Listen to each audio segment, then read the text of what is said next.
Hello, my name is Mike. My name is Mark, and we are students of Ghana Christian International High School, and we urge you all to subscribe to His Girl TV.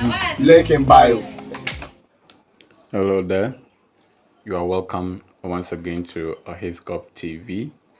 Before we begin with our discussion today, I would urge you to subscribe to the channel if you have not done so, and you have also, if you have subscribed, thank you very much for your support. Okay.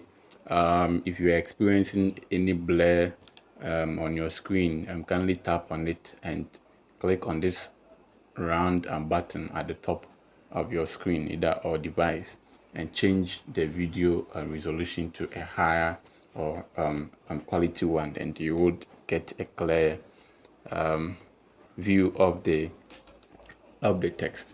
Good. So today we are looking at why indirect rule was opposed by the educated elite.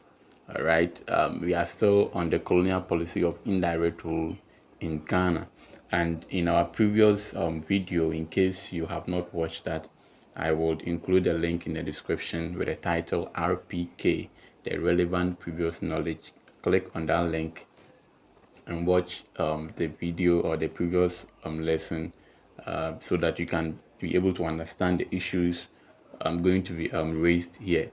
So in our previous lesson, or in that lesson, we looked at the reasons for the we looked at the reasons for the British adaptation of indirect rule in the Gold Coast, or reasons why the British adopted the indirect rule system in the Gold Coast. And we saw so many reasons. We discussed so many reasons of them, about 5 of them.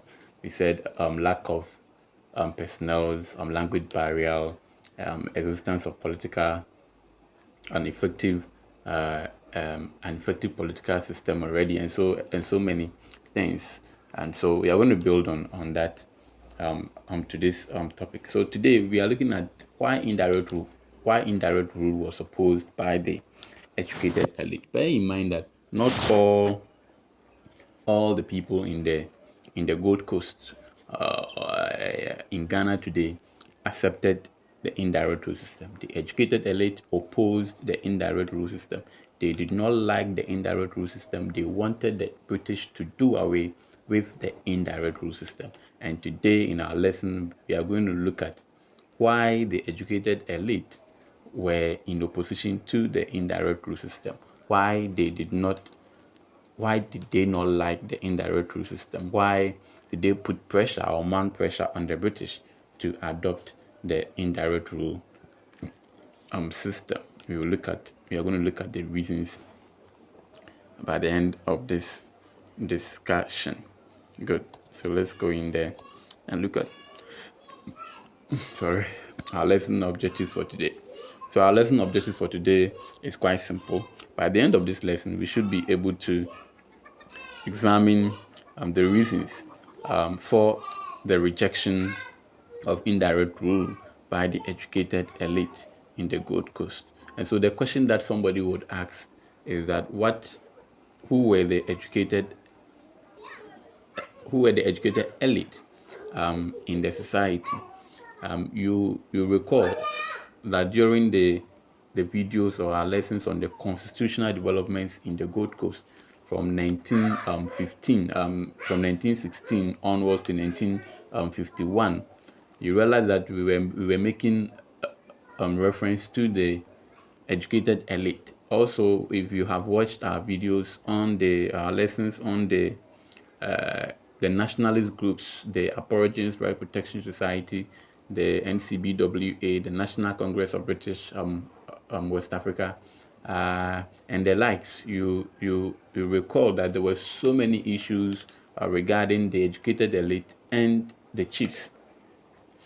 And so those issues were happening in conjunction with this event that we are going to talk about.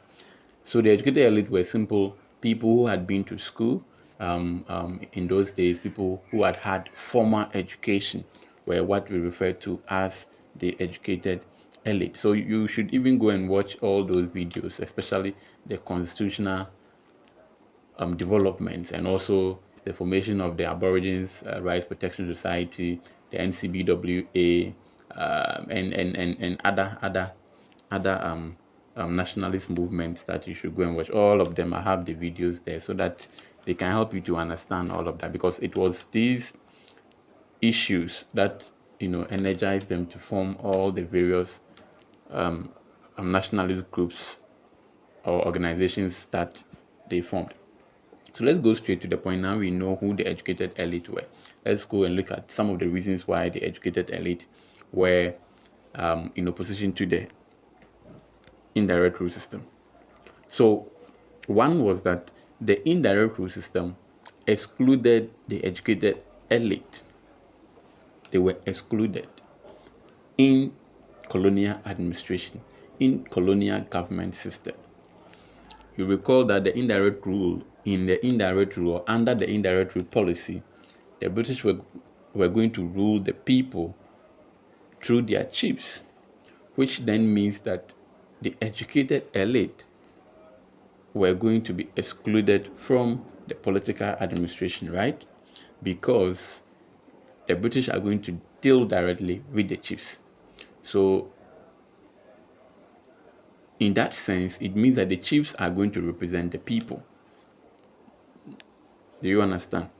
Yes. And that is going to exclude the educated elite. And so they felt alienated from the native administration.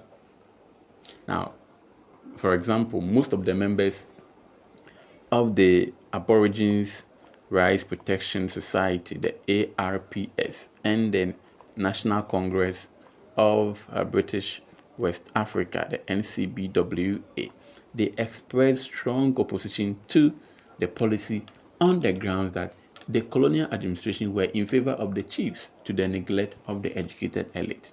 And this reminds us about the argument that was raised by Castle Hayford, a member of the NCBWA, who said that by their education, they were the ones who were supposed to represent the people and not the chiefs. So there was this banter between the chiefs and the educated elite as to who should be allowed to represent the people. And I threw a challenge in that video or lesson that who do you think should represent the people?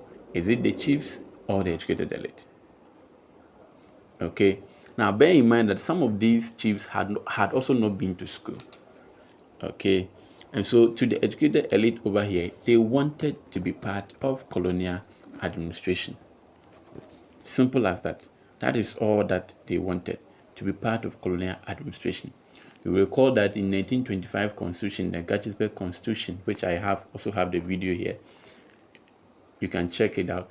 You recall that the Joint Provincial Council of Chiefs was established by Gettysburg because it was Gettysburg that introduced the indirect rule system in the Gold Coast, and so he established that Joint Provincial Chiefs, and gave them. So the whole reason was that the educated elite felt excluded. The chiefs were included, but the educated elite felt excluded, and that they did not like, and because of that, they opposed the indirect rule system, saying that they were supposed to be part of colonial administration.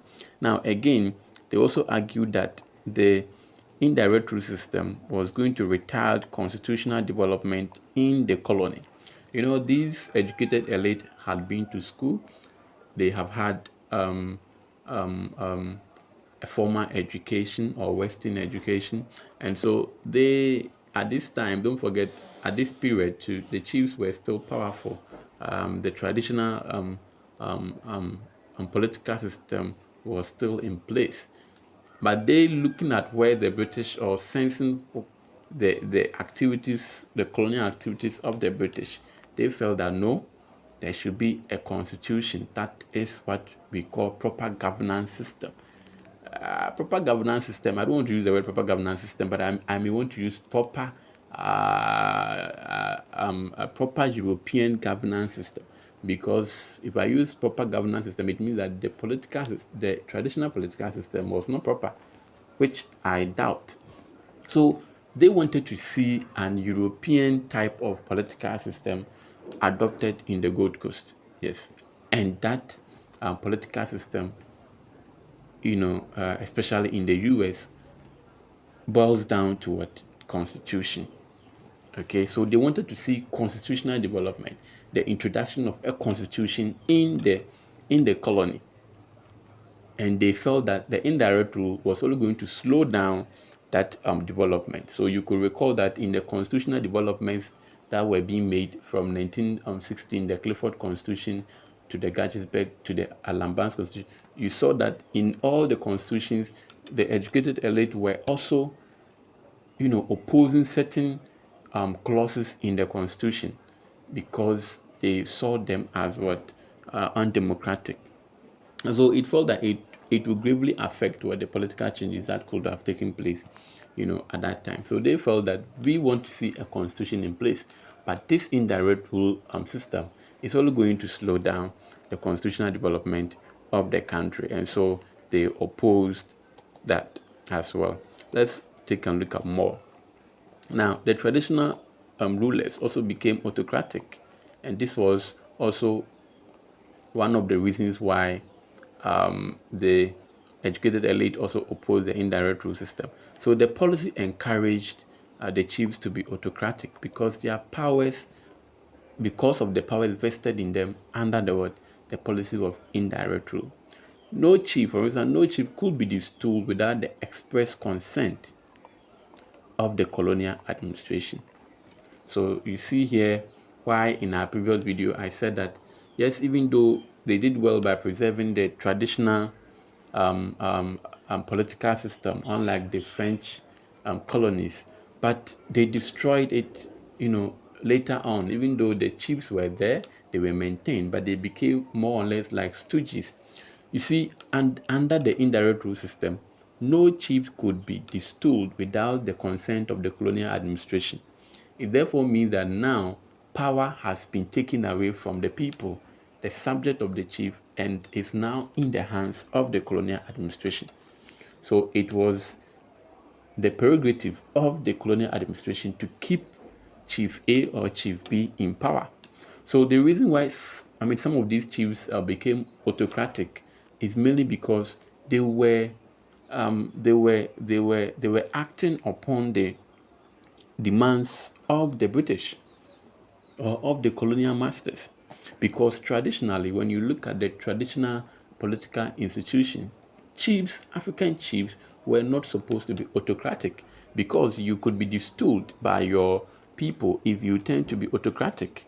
But then the indirect rule policy made them to become autocratic because they were not acting on their own. If they refused to act upon the instructions given to them by any of their colonial governors or whatever, they will be distilled. So the indirect rule policy made African chiefs to be autocratic, and that the educated elite felt was not in the right direction, because chiefs should be installed and distilled by their own people, not by any external factor. So this reason also accounted for the reason why the educated elite opposed the indirect rule system. Now again, traditional rulers were reduced to stooges. Okay, and as I told you earlier, they were reduced to stooges in the sense that these chiefs could not take any initiative on their own in their various localities, as they had to take orders from their colonial masters at the expense of the local people. So it doesn't matter whether or not what you've been told would hurt your people, you were supposed to act upon it. And so they became more or less like stooges. They became irrelevant in the political setup. And that is how the British made African chiefs, especially Ghanaian chiefs and other West African colonies, other British West African colonies chiefs, irrelevant in the society, because they could not take any decision for themselves. Initially, it wasn't so. So this is the beginning of the destruction of our local traditional institutions that today there is a whole cane as I'm thinking, but you see, power, he I mean, he does not have power over certain things because now everything has changed, and this is the beginning of the distraction to our indigenous traditional setup. Okay, yes. So imagine your chief is a stooge. It's going to be interesting. Now, the last one, why indirect rule was opposed by the educated elite, was also that this educated elite also felt that the whole idea of the indirect rule system was undemocratic. It was an undemocratic principles. You know, one thing about Western education is that it preaches democracy. Western education condemns autocracy and preaches. They feel the ideal governance system is democracy and not autocracy or otherwise. All right, and so what happened with the chiefs was that these educated elite felt it was undemocratic principle. Now look at something here. You know that under the indirect rule system, the chiefs were granted seats. Okay, the chiefs were granted seats on the executive and the legislative councils. You recall in 1925 that Gordon Gatchisbeck, the first governor to introduce the indirect rule system in the Gold Coast, established the Joint Provincial Council of Chiefs, whereby the chiefs were given seats in the executive and the legislative assembly. Initially, only in the legislative assembly, or council, but later they had seats in the executive council.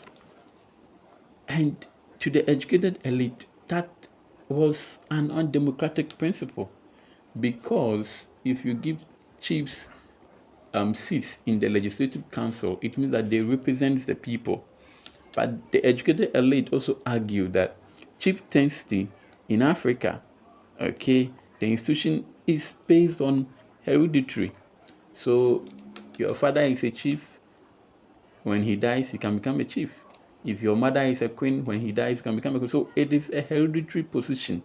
And so that could not represent the true, or that could not be considered as the true representatives of the people. And this is what Castle Hayford and other educated elite had been preaching against all this while. They felt that the chiefs could not truly represent the people. And even by any means, if you want the chiefs to be represented, they must be chosen by their people to represent them on the legislative council. So, for the inclusion of the chiefs on the legislative and the executive council, that was found to be undemocratic. And in most instances, even when the educated elite were added to the executive and the legislative council, they were few. The chiefs outnumbered the executive council, the educated elite who were on both the legislative council and the executive council as well. So I don't know what you make of this argument between, this argument from both sides. And so gradually, you will see that as the country moves towards independence, you realize that these educated elite, when they get hold of power, they will take away all the chiefs, all the seats that belong to the chiefs from the executive and the legislative council. And Kwame Nkrumah was the first person who did that in 1951, where he made so many changes in the 1946 Barnes Constitution, where he took away all the chiefs from the educated elite. So eventually, the educated elite, won the battle to rule the country when the country gained independence in 1957. And so today, most African countries today, if you don't see the power of your chief in your area with regards to certain things, it is mainly because of what we have just discussed.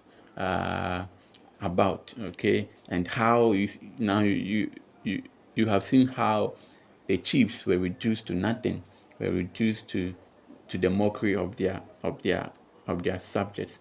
Good. So I know you have had nice time with us. Subscribe to the channel if you've not done so. If you have any question that you want us to look at, you can kindly do that for us. Right? If you have any topic you want us to look at, you can type it in the comment section, and we will do that for you. All right. TV, first among equals. Bye.